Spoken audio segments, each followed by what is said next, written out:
Hello दोस्तों, आज हम बात करने वाले हैं जी टीवी के सीरियल कुमकुम भाग्य के बारे में।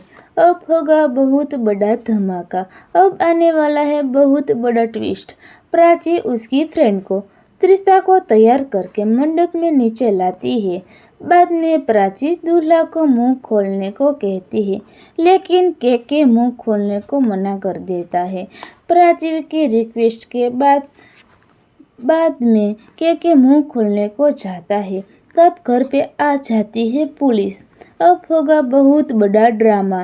जी दोस्तों, चैनल में नए हैं तो लाइक, शेयर और सब्सक्राइब जरूर कीजिए।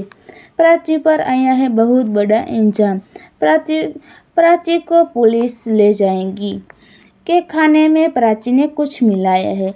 पूर्वी के की मदद से प्राची को छुड़ा पाएंगी। के और